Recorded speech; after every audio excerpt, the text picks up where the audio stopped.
The girl had always known chains. She could not remember a day in her young life without them. They were not only iron on her wrists, but also shadows on her heart. Born on a small alien world torn apart by war, she was taken when she was still a child. Traders bought her, sold her, passed her from one cruel hand to another. To her, life meant orders, punishments, and endless fear. Her skin still carried the marks of the collars she had worn. Her eyes were dull, not because she was weak, but because she had learned that hope only brought more pain. Every master she had known had promised something different: food, protection, safety. But in the end, each one used her, beat her, or traded her away like a broken tool. Now she sat in a transport ship, her wrists tied, her head lowered. Around her were other servants, some silent, some crying. The air smelled of sweat, fear, and despair.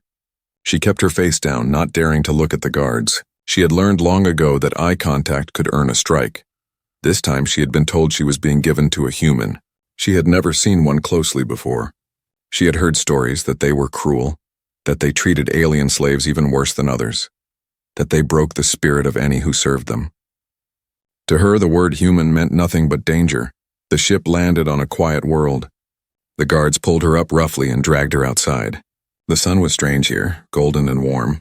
The air was clean, but she could not feel it. Her mind was filled only with fear. She was pushed forward, stumbling until she saw him. The human. He stood taller than the guards, his shoulders broad, his face sharp but calm. His eyes were not filled with anger or cruelty, but she did not trust that. She had seen calm faces turn to monsters before. He wore simple clothes, not the rich silks of cruel lords. His hands were scarred, as if he had worked hard, not as if he had ordered others to work for him. The guard shoved her toward him. "She is yours now," the man said, laughing. Another useless mouth to feed. "Break her if you like," her heart sank. Another master. Another cage. She lowered her head and waited for the human to grab her, to shout at her, to drag her inside like all the others had done. But the human did not move for a moment. His eyes studied her, as if he was seeing more than just a servant. Then slowly he nodded and gave the guards a small payment. They left, their laughter echoing as the ship took off again. Silence. The girl stood frozen, her head still lowered, waiting for the first command. The human walked closer. She felt his presence near her, heavy like a storm about to strike. Then she heard the sound, metal against metal. He was unlocking her chains. She gasped softly. She had not expected this. Chains were never removed. They were part of her life, part of her identity as a servant. Yet here he was, unfastening them, letting them fall to the ground with a dull sound. She dared to raise her eyes for a moment. He was not smiling, not frowning. He simply said in a calm voice, "You are safe here." The words hit her harder than any slap she had ever received. Safe, she almost laughed inside. There was no safety for someone like her. She knew it had to be a trick. Perhaps he wanted her to believe in him first, then crush her later. That was how cruelty often worked. Still, the absence of chains on her wrists felt strange. The skin beneath was raw and scarred, but now it was free. She rubbed it without thinking, confused, afraid, yet curious. The human turned and walked toward the small house behind him. "Come inside," he said simply. She stood still for a long moment. Every part of her body screamed that this was wrong, that she should not follow, that inside those walls would be the same misery she had always known. And yet her legs moved on their own, carrying her after him. Inside, the house was simple. Wooden floors, clean walls, the smell of food. Not the palace of a master. Not the cage of a slave. It was ordinary. She looked around, unsure of what to do. Her hands trembled. He placed food on the table. "Eat," he said, her breath caught. Food was always given with conditions: work harder, obey faster, suffer less. But this time he gave no threat, no warning. Just one word: eat. Her stomach ached with hunger, but her fear was greater. She stood frozen, expecting him to hit her for not moving fast enough. But instead he stepped back and sat quietly, as if waiting for her to make her own choice. Slowly, carefully, she sat. Her hands shook as she reached for the bread. She took a small bite, ready for the slap. None came. The human did not speak again. He only watched her, not with cruelty, but with something she could not name. Respect? Care? She did not know. For the first time in her life, she ate without being ordered, without being punished, without fear of someone snatching it away. Still, deep inside, The chains had not left her heart. She thought, maybe this is only the beginning of another kind of misery. But she could not stop the small, dangerous spark inside her chest. A spark she had buried long ago, hope. The girl woke up before the sun. For years she had trained her body to rise early. Because late servants were punished, her eyes opened quickly, her heart already racing. She expected to hear the sound of boots, the shouts of masters, the crack of whips. But there was only silence. The small house was still, only touched by the faint morning light. She sat up slowly, her thin blanket falling from her shoulders. For a moment she thought she was dreaming. No guard was standing over her. No collar was around her neck. Her wrists were free. The chains were gone. Still, fear was stronger than freedom. She moved quietly, her steps careful, her eyes on the floor. Do not make noise, she told herself. Do not be seen until he calls. But when she reached the door, she froze. The human was already there. He was outside, chopping wood with strong, steady swings. His breath made clouds in the cold morning air. His hands gripped the axe firmly, his muscles moving with a rhythm that spoke of years of hard work. He looked nothing like the masters she had known. Soft, lazy men who lived on the pain of others. For a moment she just stared. The human did not seem to notice her. Or maybe he did, but chose not to. That confused her. Most masters wanted their servants to tremble in front of them, to remind them of who had power. But he kept working as if she did not exist. Her stomach growled suddenly. The sound betrayed her. She gasped and pulled back, ashamed. Hunger had always been dangerous. Servants who asked for food too soon were beaten, sometimes starved as punishment. The axe stopped. The human turned. His eyes met hers. Her heart dropped. This was it. She had revealed weakness. Now came the strike. The angry voice, the punishment she had lived with her whole life. But instead he leaned the axe against the wall and said calmly, "You're awake." She did not answer. Her voice had been trained into silence. Words were often traps. She only lowered her head. "Come," he said, walking past her into the house. Her legs shook. Obeying was safer than resisting. She followed. On the table sat food again, warm bread, water, and a bowl of stew. The smell filled her lungs and made her dizzy with hunger. She stared at it, but she did not touch it. "Eat," the human said. Her eyes widened. The same word as last night. No threats, no commands with cruel promises. Just that one word. She shook her head slowly. In her mind, this had to be a trick. Maybe if she touched the food, he would laugh and strike her. Maybe he was waiting to see how desperate she was, so he could remind her of her place. But instead of shouting, he pulled out a chair and sat down across from her. He broke a piece of bread and ate it himself, calmly, as if to show her it was safe. Her heart raced. No master ever shared food with a servant. That was forbidden in every world she had known. And yet here he was, eating the same bread, drinking the same water. Her hands trembled. Slowly she reached for the bread. Her eyes flicked up, waiting for the blow. But the blow never came. Instead, the human gave her a small nod, almost like approval. The bite of bread felt unreal, warm, soft, real food. She ate quickly, her fear battling her hunger. She drank the water, expecting a voice to shout, "Enough!" But no voice came. Only silence. Only calm. When she finished, she sat back waiting. Waiting for the true cruelty to show. The human finally spoke again. "What's your name?" The question stunned her. Her name? Servants had no names. Masters stripped them away. She had not heard her real name in years. Some called her slave, others thing. Some did not bother at all. Her lips trembled, but no sound came out. The human did not push. He only nodded. "You don't have to say it." "Not yet, not yet." Those words stayed in her chest. He stood and picked up his coat. "I'm going to the village," he said. "You can stay here. No one will hurt you." Her heart pounded harder. "Stay here alone? Free to move?" The door closed behind him, and she was left in silence again. At first she sat frozen. Her mind screamed warnings. "He's testing you. If you touch anything, if you try to escape, he will punish you later." That was how it always worked, and yet the door was not locked. The window was open. She could leave. She stood slowly, her legs unsteady. She walked to the door. Her hand touched the wood. Freedom was just beyond it, but something held her back. She thought of the food, the calm eyes, the bread he had broken in silence. No master had ever treated her like that. Was this real, or just another cruel trick waiting to snap shut? She sank back onto the chair, her heart heavy with confusion. She did not leave. For the first time, the girl realized she was not afraid of the world outside. She was afraid of losing the strange calm she had just felt inside. And that was more terrifying than chains.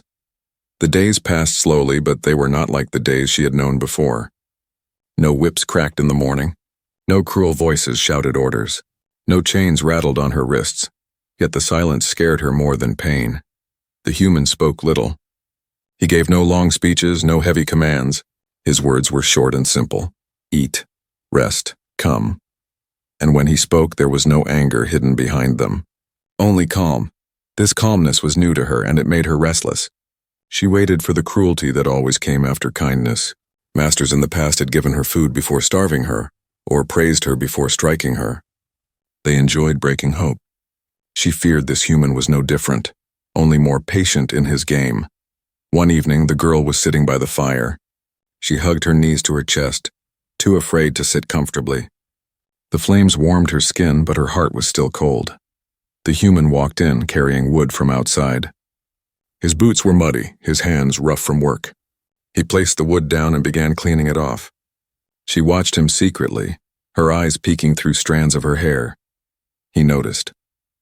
For the first time, his eyes met hers without warning. She flinched, ready for anger, but he only asked, "Are you cold?" Her breath caught. Cold? That was not a question she had ever been asked.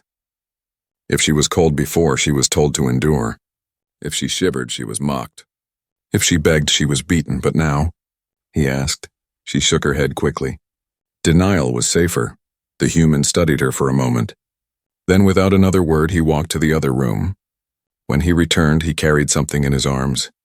A blanket. He set it gently beside her. "If you need it," he said. Then he sat down on the other side of the fire, leaving space between them.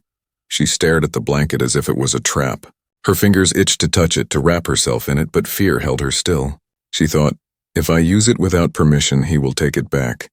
If I refuse it, maybe he will punish me for being ungrateful. Hours passed. He did not move, did not command her, did not even look at her. He simply sat quiet as the fire crackled. Finally, when her body shook from cold, she reached out. Carefully, like a thief, she pulled the blanket over her shoulders. No shout came. No strike. Only silence. Her eyes burned with tears she had not allowed herself to cry in years. She turned away so he would not see. The kindness felt heavier than chains. The next morning she tried to return the blanket, folding it neatly. She placed it on the chair, ready to whisper some kind of thanks, though words of thanks were dangerous too. But when she entered the room, she found bread already waiting on the table, and the blanket neatly folded on her chair again. Her throat tightened. It was not a one-time trick. He was repeating it. Every day food appeared without condition. Water was always fresh. The blanket was always ready, but still she resisted believing. She waited for the trap. No one gives without taking more in return. That was what life had taught her. Then came the moment she feared most, mistake. She was cleaning a cup. Her hands were tired, shaking. The cup slipped from her fingers and shattered on the floor. Her heart stopped. She dropped to her knees, panic flooding her body. She gathered the pieces quickly, cutting her hand on the sharp edges. Blood dripped to the floor, and then she froze. She waited. The punishment would come now. The whip, the fist, the scream. She bowed her head, bracing for it. Footsteps approached. She trembled. But instead of pain, she felt strong hands lifting hers gently. The human crouched beside her, taking the broken pieces from her bleeding fingers. His voice was calm. It's only a cup. She dared to look at him. His eyes were steady, not angry. He took a cloth and wrapped her hand carefully, tying it tight to stop the bleeding. Her tears fell before she could stop them. Not from pain, but from something far more dangerous. Kindness, no punishment, she whispered, her voice shaking. He shook his head. No punishment. The words broke something inside her.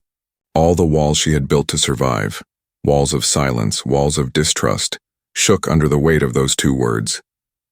For the first time in her life, she whispered something back. Her voice was faint, almost lost in the crackle of the fire. Why? The human looked at her for a long time. His face was unreadable, but his words were simple. Because you are not a servant here. She stared at him, confused, terrified, unable to believe. Not a servant? Then what am I? The human stood and walked away, leaving her with the cloth around her hand, the broken cup forgotten on the floor. Alone by the fire, the girl held the bandaged hand against her chest. Her tears did not stop. For the first time in her memory, she was not crying from pain. The girl had learned one rule in life. Mistakes meant pain. It did not matter how small the mistake was. Drop a tool, spill water, pause to breathe. Pain followed.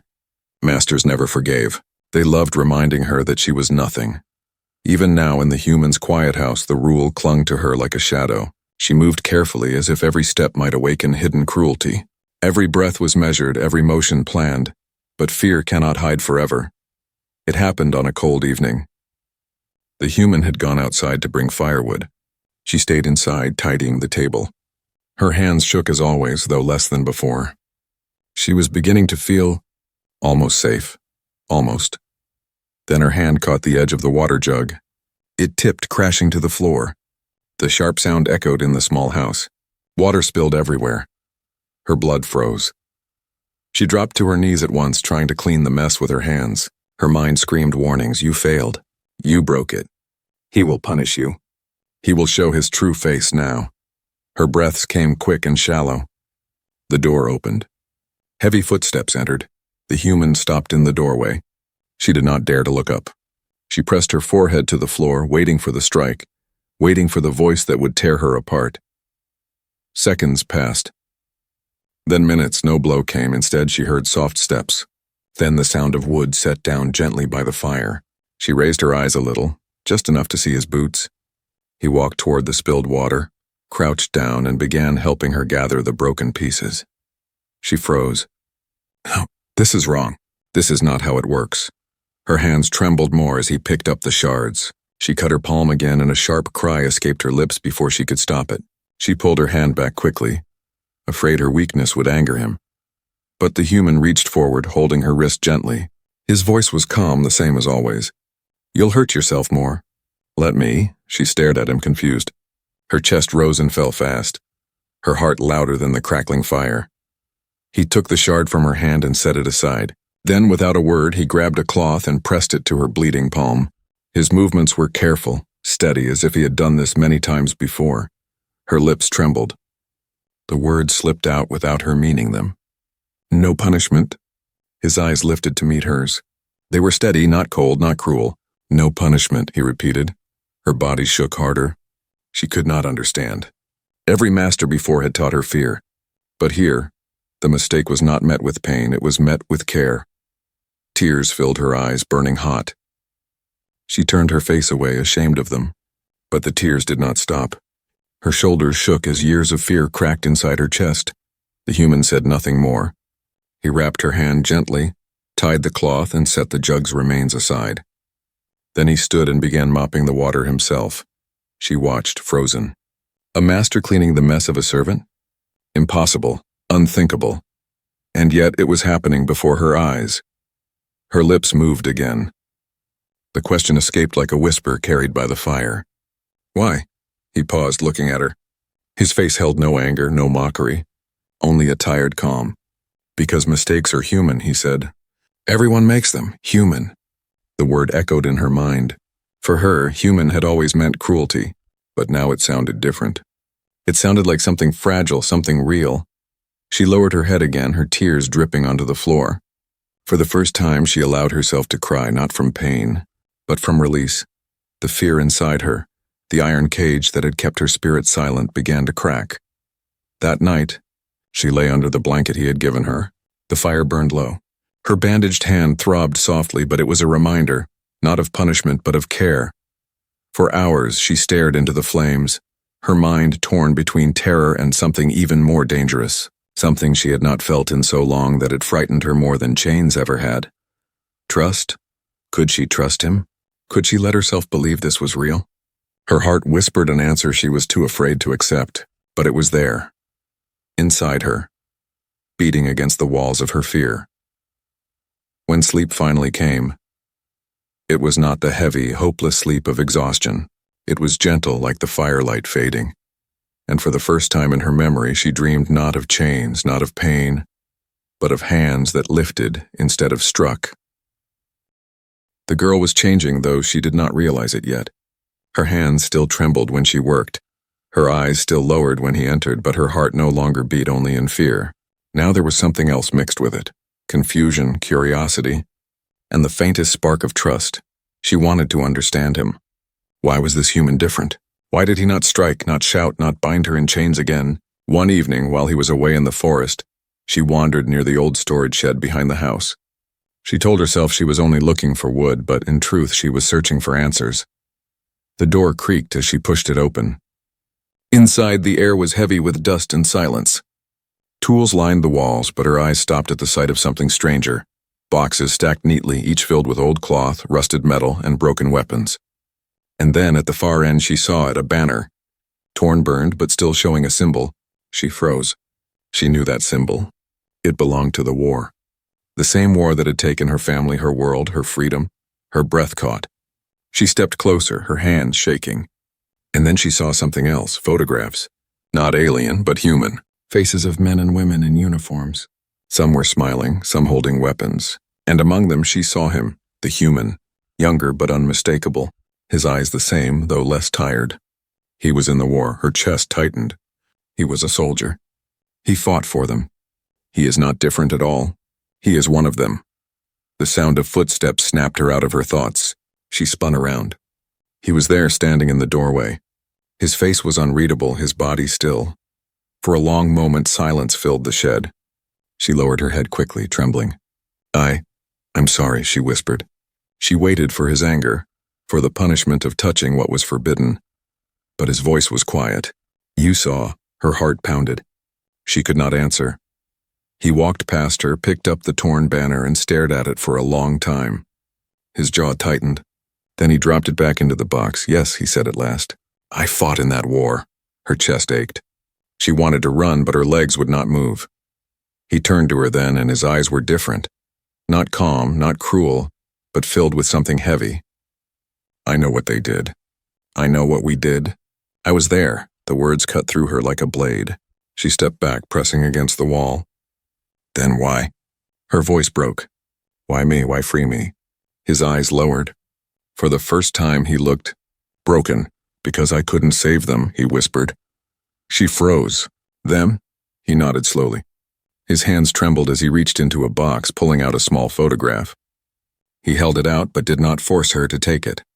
She stepped closer, hesitant, and looked. The photo showed 2 alien children, young, smiling. Standing beside him, her breath stopped. They were not soldiers, he said softly. They were not enemies. Just children caught in fire they did not start. I tried to protect them.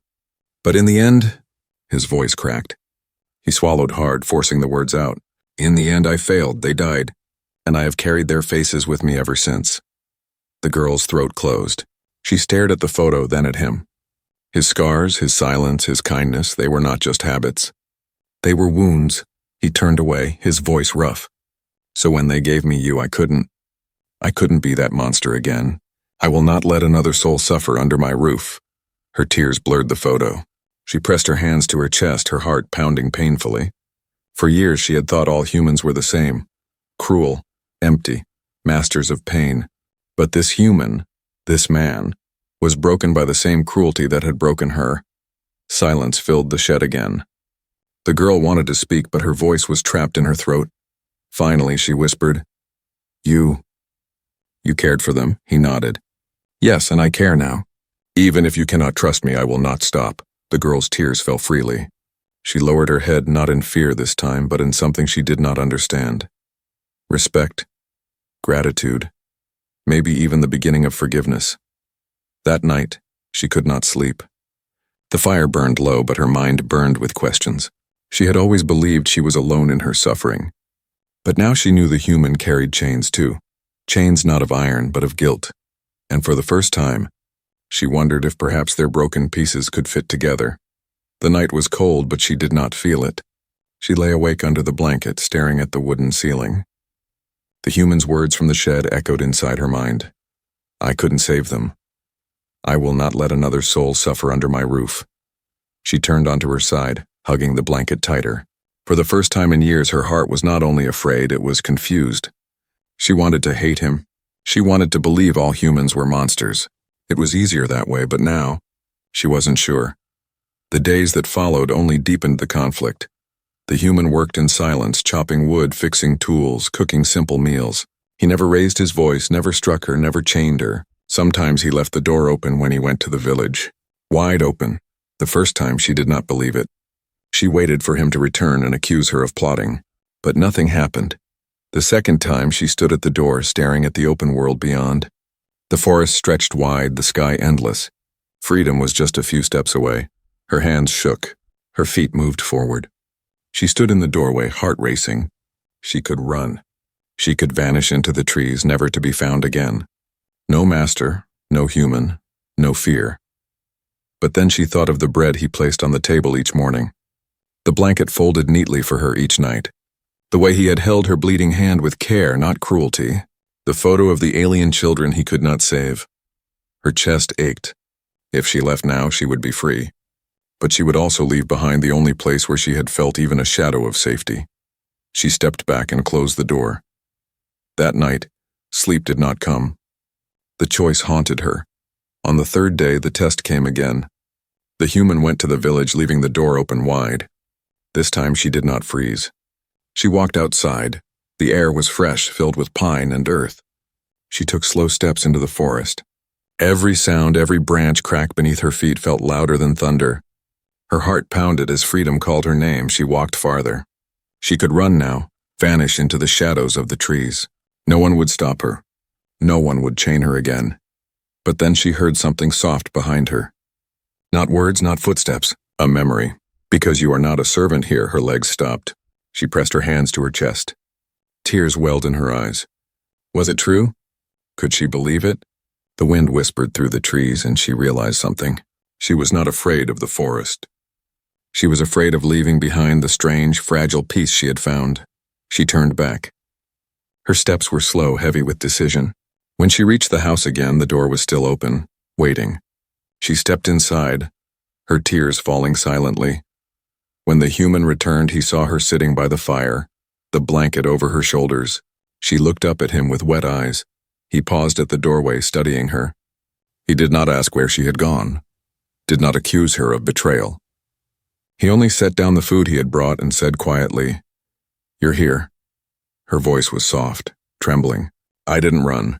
He nodded once. "I know." The simple words broke her. She covered her face with her hands and sobbed. For years she had been treated like a thing, a shadow, a burden. And now, for the first time, someone believed her choice mattered. The human did not move closer. He did not touch her or force her to speak. He simply let her cry, his presence steady like the fire's warmth. When the tears finally slowed, she whispered the words she had never dared to speak before. "I want to stay." The human's eyes softened. He gave a small nod. "Then stay." The fire crackled, filling the silence between them. She wiped her eyes, her heart still trembling but lighter than before. For the first time, the choice was hers. Not forced, not demanded, not taken. Hers. And though the galaxy might still call her a servant, in that quiet wooden house, she had chosen something far more dangerous than freedom. She had chosen trust. The girl sat by the fire, her hands folded in her lap. The bandage on her palm had loosened, but she did not change it. She kept staring at the flames, their dance soft against the wooden walls. She was no longer the same girl who had entered this house in chains. But she could not yet believe what she was becoming. The human returned from outside, carrying fresh wood. His boots tapped softly against the floor as he placed the logs near the fire. She looked up, expecting the silence that usually followed. But tonight felt different. Something heavy was in the air, something unspoken between them. He sat down across from her, his rough hands resting on his knees. For a long moment, neither spoke. The fire crackled. The night wind whispered outside, and the house held its breath. At last, he broke the silence. "You don't have to be afraid anymore." Her heart jumped. The words sounded simple, but they were heavier than chains. She lowered her gaze. "Afraid never leaves," she whispered. "Afraid lives inside." He studied her carefully. Then he reached into his pocket and pulled something out. A small carved wooden figure. It was rough, shaped like a little bird. He placed it on the table between them. I made this, he said, when I had nothing else, to remind me that broken things can still fly. Her eyes widened. She touched the carving gently, her fingers trembling. She had never been given anything before. Not food, not comfort, not gifts. And now here it was, a bird in her hand. Tears stung her eyes. Why give to me? His voice was steady, almost quiet. Because you are not my servant. You are my family. The words struck her like lightning. She froze, staring at him. Family. She had been sold by her own. Betrayed by blood. Abandoned by everyone who should have cared. The word had become poison to her. And yet hearing it now made her chest ache with something new. She shook her head quickly, tears falling. No, I can't. I am not worthy. But he leaned forward, his eyes firm. No one is unworthy of being cared for. Her breath broke into sobs. She clutched the wooden bird against her chest as if it were life itself. All the pain, all the years of being nothing, all the chains on her spirit cracked open in that moment. He stood slowly and walked toward her. She flinched, old habits too strong, but instead of striking, he placed a hand gently on her shoulder. The warmth of his touch was not ownership. It was comfort. Her sobs grew louder, breaking the silence of the house. She bent forward, covering her face with her hands, the bird still pressed to her heart. For the first time in her life, she was not crying from fear or pain. She was crying because someone had called her family. The human's voice was low, almost a whisper. You are free, but if you want, you can stay. Not as a servant, as my family. The fire glowed brighter, wrapping them both in light. Slowly, she lowered her hands, her tear-streaked face lifting to him. Her voice was fragile but clear. I want to stay. He nodded once. No ceremony, no chains, no contracts. Just a simple truth, spoken in the firelight. And in that moment, the girl who had lived her whole life in servitude finally stepped out of her cage. She was not a servant, not a slave, not a tool. She was family. The days after changed everything. She no longer crept in silence but walked freely. She no longer waited for punishment but spoke small words, slowly finding her voice again. She no longer feared the open door, because she knew she had chosen to stay. The wooden bird sat on the table, a reminder of what they both had lost and what they had found again. The human carried his guilt, the ghosts of children he could not save, but now he also carried hope, because he had saved one. And the girl carried her scars, reminders of chains she had endured.